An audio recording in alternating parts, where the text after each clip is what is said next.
Stop for a moment and rewind. Think of the last time you regretted the words that left your mouth. That moment of heat, that quick, sharp, defensive comeback you fired off before your brain had truly processed the consequences. It happens to all of us. We live in a world that praises those who speak first, who fill the silence, who have a ready answer for everything. We are taught to be quiet is to be weak, to pause is to concede. But what if that conventional wisdom is wrong? What if the loudest thing you can say in any high-stakes moment is absolutely nothing at all? This isn't about being shy. This is about strategic mastery. It's about understanding that your greatest power lies not in your reply, but in your delay. Today, we are diving deep into the hidden, formidable power of not speaking. We are going to master the 5-second rule for silence, a psychological tool that acts as your emotional circuit breaker and completely redefines your ability to communicate, negotiate, and lead. The 5-second rule for silence is deceptively simple. When you are faced with confrontation, intense pressure, or a question that triggers a strong emotional reaction, your instruction is to create an absolute, deliberate pause of 5 full seconds before you utter a single word. 5 seconds can feel like an eternity in conversation. It feels awkward, exposed, even rude. That feeling is the resistance of your oldest brain trying to take control. But that 5 seconds is the battleground where you transform from an emotional reactor into a deliberate master of your own words. To understand why 5 seconds is crucial, we have to talk about a phenomenon in cognitive psychology known as the amygdala hijack. The amygdala is the almond-shaped cluster of neurons deep in your brain, often called your threat detection center. It is fast, lightning fast. It evolved to save you from a saber-toothed tiger, but today it responds to an aggressive email or a sharp comment from your partner as if your life were in danger. When the amygdala takes over, it floods your system with cortisol and adrenaline, triggering a fight or flight response. You stop thinking rationally and you start reacting instinctively. That verbal attack, that regretful outburst, is an amygdala hijack in progress. You react, and only moments later, your conscious thinking mind, the prefrontal cortex, catches up to the damage that has been done. The 5-second pause is the neurological bridge. It is the perfect, scientifically validated window of time required for the blood flow and the electrical activity to travel from the emotional, reactive amygdala back to the rational, logical prefrontal cortex. In those 5 seconds, second 1, the emotional trigger fires. Second 2, you feel the physical heat of the impulse, the urge to lash out or defend. Second 3, you consciously choose to observe that feeling rather than act on it. This is where mastery begins. Second 4, the initial emotional intensity begins to dissipate. Second 5, logic begins to filter in. You transition from "what do I want to say" to "what outcome do I want to create?" The power of the pause is the discipline of creating space between a stimulus and your response. This is not just a communication technique, it is the ultimate expression of emotional intelligence. The practice of strategic silence is not monolithic. It serves different functions depending on the context. There are three powerful forms of silence you must master. A. Silence as a shield, the defense. In an argument or confrontation, the immediate urge is to defend yourself, but defense implies guilt, or at least that the accusation holds weight. Strategic silence as a shield is deployed when someone attempts to provoke you. By refusing to engage in their anger or accusation, you deny them the energy source they are seeking. Their attack is like a ball thrown at you. If you catch it and throw it back, the game continues. If you let it drop at your feet and remain still, the game ends. You have refused to co-author their drama. This shield is an immense statement of confidence. It communicates, your attempt to control my emotional state has failed. I am not regulated by your mood. It is often the strongest defense because it requires no words. B. Silence as a question, the negotiation tool. In any negotiation, whether a business deal, a salary review, or discussing chores with a teenager, whoever speaks first after a key proposal often loses leverage. Imagine this scenario. You state your price, your non-negotiable term, or your request. Then you intentionally fall silent. The other party feels an intense, almost physical pressure to fill that void.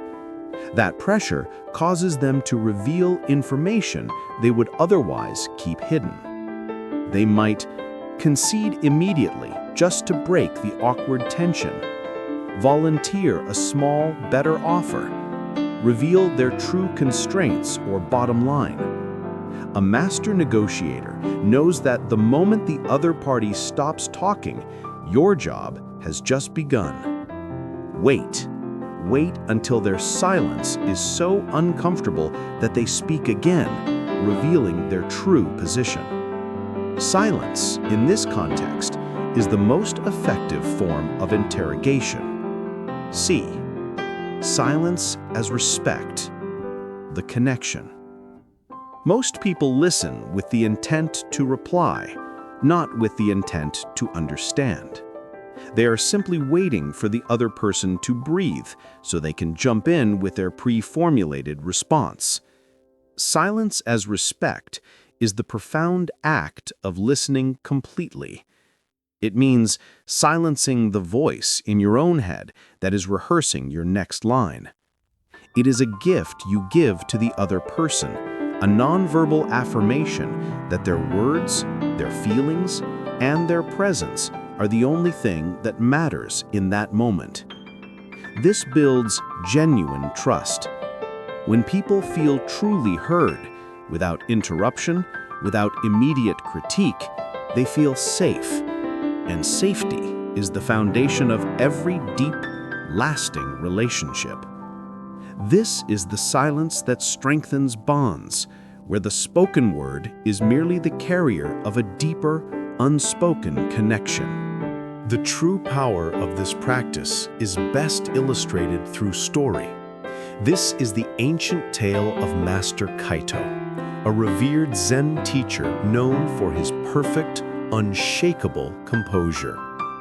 Master Kaito lived in a small, quiet village.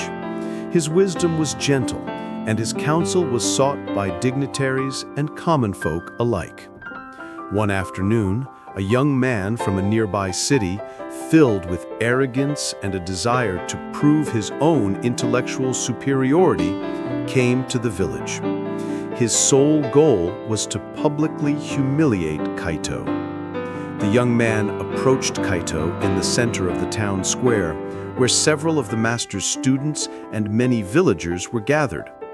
"You, Kaito," the young man began, his voice laced with venom, "are a fraud. Your teachings are empty. Your philosophy is recycled nonsense, and you are a thief who profits from the gullibility of these poor villagers." The square there fell silent.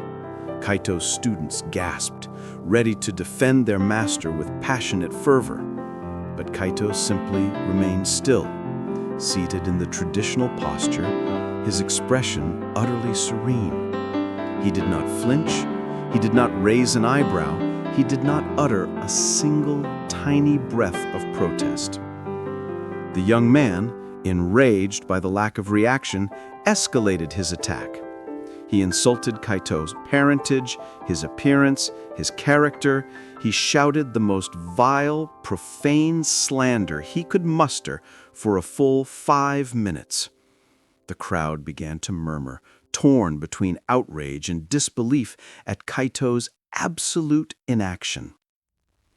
Finally, exhausted and hoarse, the young man stood before Kaito, defeated by the silence. He had run out of words. "Well," he spat out, desperate for a reaction, "have you nothing to say in your defense?" Master Kaito slowly looked up, meeting the young man's gaze with a calm that reached into the young man's very soul.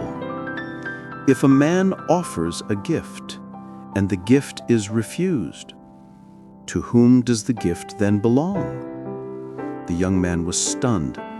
"To the one who offered it, I suppose," he stammered. "Precisely," Kaito replied.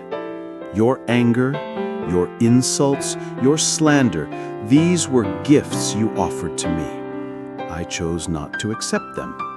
If I do not accept them, they remain yours to carry. You came here to weigh me down with your negativity, but I have chosen to let it drop at your feet." He concluded, "You have spent 5 minutes trying to inflict pain. I have spent 5 minutes in perfect peace. The burden of your words is yours alone." The young man, struck by the truth and the weight of his own foolishness, bowed deeply in shame and left the village forever. Kaito's silence was not merely non-reaction. It was the strongest possible answer. It was a complete refusal to validate the attacker's premise, instantly rendering the attack powerless. His stillness was his final, unanswerable word. The wisdom of Master Kaito is not relegated to ancient philosophy. It is a highly effective, even crucial skill in the boardrooms and high-stakes arenas of the modern world. Let's incorporate the real-world case study we discussed. Case study: the FBI Hostage Negotiator. Consider the work of Chris Voss, a former lead international hostage negotiator for the FBI. In his strategies, silence is often the most powerful tool available, surpassing any threat or compromise. Voss often speaks about the concept of the late response. When the hostage taker or high-stakes opponent makes a demand or statement, the negotiator's immediate impulse is to acknowledge and counter. But Voss teaches the opposite, a strategic silence. When the opponent makes a difficult demand, the negotiator, rather than arguing, simply pauses. He waits. The silence is often so unnerving that the opponent will begin to clarify, rationalize, or even reduce their own demand just to alleviate the pressure. This is a crucial lesson. The moment the other party starts negotiating against their own position, you are winning. Your silence forced them to do your work for you. It signals complete, unhurried composure, the definitive power move. Modern applications. 1. Email and texting. Before hitting send On any emotionally charged message, apply the 5-second rule. Better yet, save the draft and review it 5 minutes later. The pause is the only difference between preserving a relationship and destroying it. 2. The power look. When using strategic silence in person, your body language must support your stillness. Maintain calm, non-aggressive eye contact. Do not fidget. Do not cross your arms. The calmness of your body language amplifies the power of your silence. You are not waiting nervously. You are waiting confidently, allowing your opponent to feel the full weight of their own position. 3. The unspoken answer in leadership. Great leaders know that silence, correctly deployed, fosters creativity and initiative in their teams. When an employee presents a problem, the weak leader jumps in with the solution.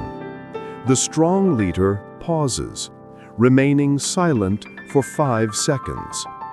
This pause forces the employee to step up, own the problem, and often volunteer their own creative solution. It transforms the employee into a problem solver. Your silence is an act of empowering delegation.